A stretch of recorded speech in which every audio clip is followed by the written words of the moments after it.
Matinee show is brought to you by Livogen tonic. थकान और कमजोरी से दे आजादी। इतनी थकान, मैराथन भाग रहे हो? मैराथन? अरे मैं तो रोज ऐसे ही थकी रहती हूँ। थकान और कमजोरी खून में आयरन की कमी के लक्षण हैं। लीजिए लिवोजन टॉनिक। इसमें है ऑर्गेनिक आयरन और कई ऐसे तत्व जो दें थकान से आजादी।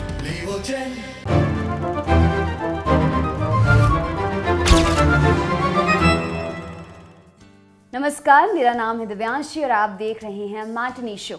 मैटिनी शो में हमारे आज के सेगमेंट का नाम है कहाँ गए ये लोग। आज बात होगी एक ऐसे एक्टर की जिसे कभी एक्टिंग में आना ही नहीं था। जब एक्टिंग में आए तो कई मौके मिलने के बावजूद 18 साल तक जानबूझकर अमिताभ बच्चन के साथ काम नहीं किया। हिंदी सिनेमा के सबसे आइकॉनिक विलन यानी गब्बर का किरदार पहले इन्हें दिया गया था, मगर समय की कमी की वजह से इन्होंने शोले जैसी फिल्म करने से मना कर दिया। सिक्किम से आए इस लड़के को लोग चीना चीना कहकर चिल्लाते थे। इसी से प्रेरित कांचा चीना नाम का किरदार निभाकर वो पब्लिक की यादों में घर कर गए। पूरा नाम शेरिंग फिंस्टो डेंगजोंगपा, मगर इन्हें दुनिया ने उस नाम से जाना जो इन्हें जया बच्चन ने दिया था, डैनी डेंगजोंगपा। डैनी का जन्म 25 फरवरी 1949 को सिक्किम के युक्सम गांव में हुआ था। इनकी पिछली 14 पीढ़ियां मंक थीं। बौद्ध धर्म के साधुओं को मंक कहा जाता है। डैनी के 7 भाई और 4 बहनें हैं, जिनमें डैनी सबसे छोटे हैं। डैनी की सबसे बड़ी बहन और उनके बीच 42 साल का फासला है। खैर, शुरू से डैनी पढ़ाई लिखाई में ठीक थे। स्कूलिंग वगैरह सिक्किम में हुई। कई रिपोर्ट्स में उनकी स्कूली पढ़ाई लिखाई नैनीताल से भी हुई बताई जाती है। कॉलेज की पढ़ाई के लिए वो दार्जिलिंग चले गए। डैनी आर्मी में जाना चाहते थे। ये वो दौर था जब इंडिया और चाइना के बीच युद्ध चल रहा था। डैनी के गांव के कई लड़के इस वॉर में मारे गए थे। उनकी लाशें गांव लाई गईं। पूरे गांव में सामूहिक शोक मनाया गया। इस घटना के बाद डैनी की मां बहुत ज़्यादा डर गईं। वो नहीं चाहती थी कि डैनी आर्मी में जाएं। डैनी ने मां की बात मान ली। उन दिनों पुणे फिल्म इंस्टीट्यूट, जिसे अब FTII के नाम से जाना जाता है, वहां दाखिले की प्रक्रिया चल रही थी। डैनी को सिंगिंग में दिलचस्पी थी, साथ ही वो बांसुरी भी अच्छी बजाते थे। इसलिए वो अपना करियर म्यूजिक में बनाने के बारे में सोचने लगे। FTII में म्यूजिक तो सिखाया जाता था, मगर वो एक्टिंग कोर्स का हिस्सा था। डैनी ने एक्टिंग कोर्स में एडमिशन ले लिया। नॉर्थ ईस्ट से होने की वजह से डैनी अलग दिखते थे। उनकी आंखें छोटी थीं। अपने एक इंटरव्यू में डैनी बताते हैं कि जब वो FTII पहुंचे तो लोग उन्हें चीनी समझकर उनके ऊपर पत्थर फेंकने थे। साथ ही उन्हें चीना चीना कहकर चिढ़ाया जाता था। इसलिए उन्होंने बाहर निकलना बंद कर दिया। वो हॉस्टल में बैठकर दिन भर 3 फिल्में देखा करते थे। FTII में जया बच्चन डैनी की क्लासमेट थी। ओरिएंटेशन वाले दिन सभी नए बच्चे खुद को इंट्रोड्यूस कर रहे थे।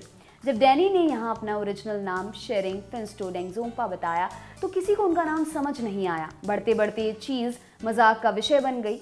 इसी दौरान जया बच्चन ने उनसे कहा कि उन्हें अपने लिए एक आसान नाम चुनना चाहिए, जिससे बोलने में बाकियों को आसानी हो जाए। तो इस तरह से शेरिंग फिंस्टो डेंगजोंगपा बन गए डैनी। FTII से अपना कोर्स खत्म करने के बाद डैनी फुल टाइम एक्टिंग में आ गए, मगर उन्हें मेन स्ट्रीम हिंदी फिल्मों में सिर्फ नौकर या दूसरे छोटे मोटे किरदार मिल रहे थे। इसके पीछे की वजह थी उनका अनकन्वेंशनल लुक। फिल्म मेकर्स उनसे कहते थे वो किसी हिंदी फिल्म हीरो के भाई या बाप जैसे नहीं दिखते। 1971 में डैनी की डेब्यू फिल्म ज़रूरत रिलीज हुई। BR इशारा डायरेक्टेड इस फिल्म में उन्हें फिल्म के मुख्य पात्रों के बेस्ट फ्रेंड का रोल मिला था। ठीक इसी समय गुलजार तपन सिन्हा के डायरेक्शन में बनी बांग्ला फिल्म आपन जन का हिंदी रीमेक बनाने जा रहे थे।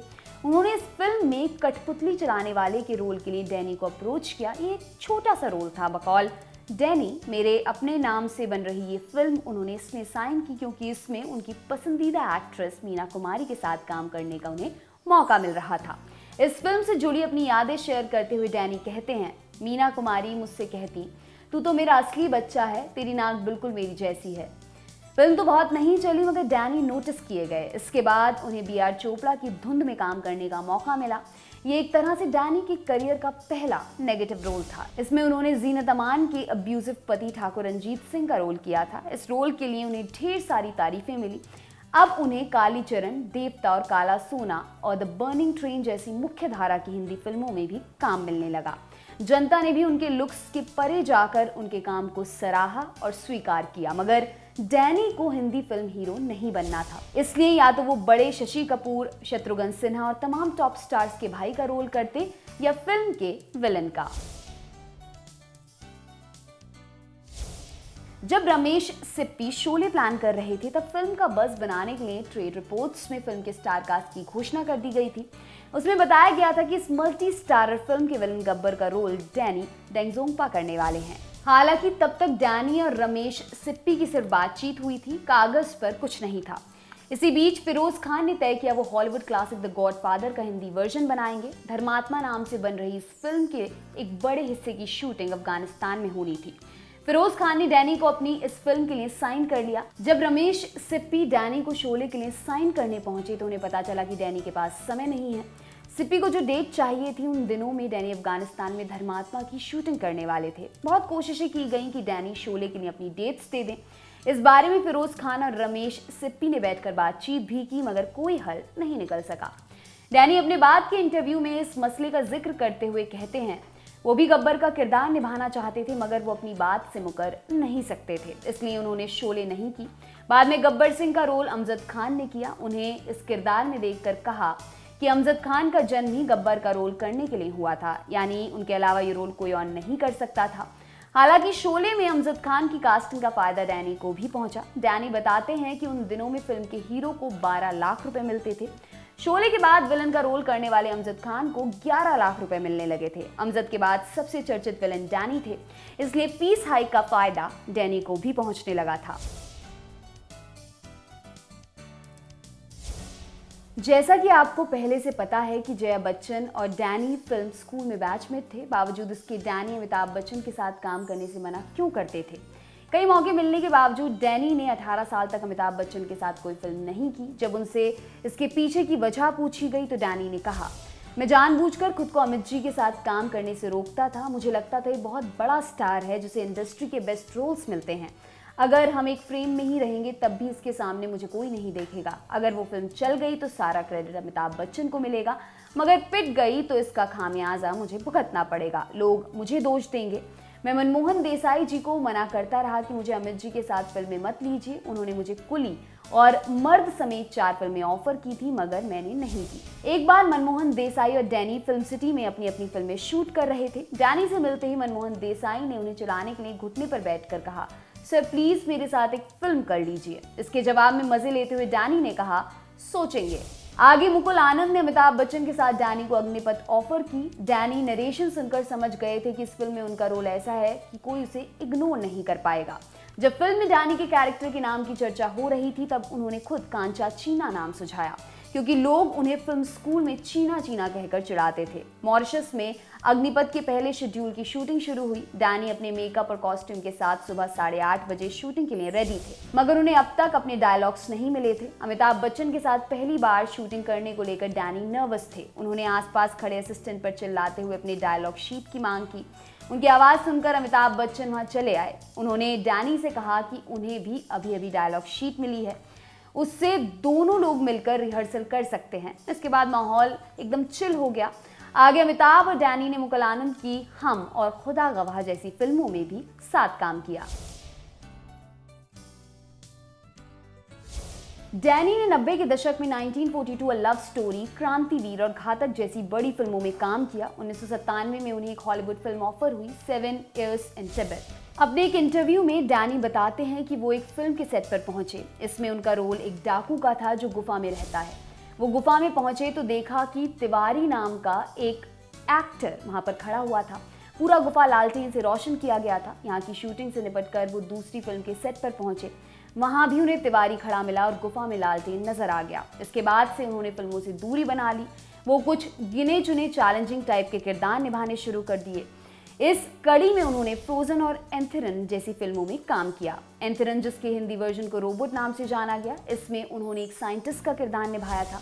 उन्हें रजनीकांत जैसे सुपरस्टार के सामने भी किरदार कहीं कमजोर नहीं पड़ता, इसीलिए उन्हें ये कैरेक्टर ठीक लगा।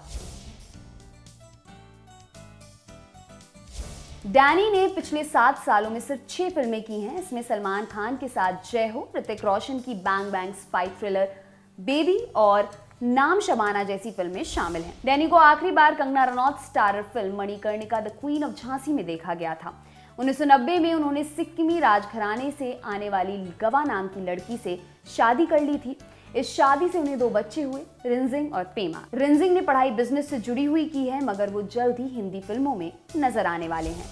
डैनी फिल्मों के अलावा रेस्टोरेंट, रिजॉर्ट और ब्रूअरीज भी चलाते हैं। ब्रूअरीज यानी बियर बनाने और बेचने का काम। उनके ब्रूअरी में बनी बियर सिक्किम, उड़ीसा और गुवाहाटी में खूब पसंद की जाती है।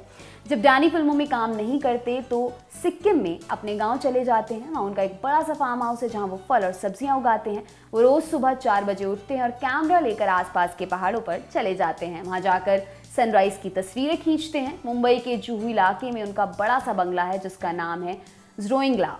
जब वो मुंबई में होते हैं तो इसी पते पर मिलते हैं। तो मैटनी शो में आज इतना ही। कल फिर से मुलाकात होगी, तब तक के लिए बने रहें हमारे साथ और देखते रहें दी लल्लन टॉप। शुक्रिया। अब रोज दोपहर 12 बजे लल्लन टॉप लाएगा मैटनी शो, सिनेमा का कंप्लीट शो जहां सनसनी नहीं सेंस होगा।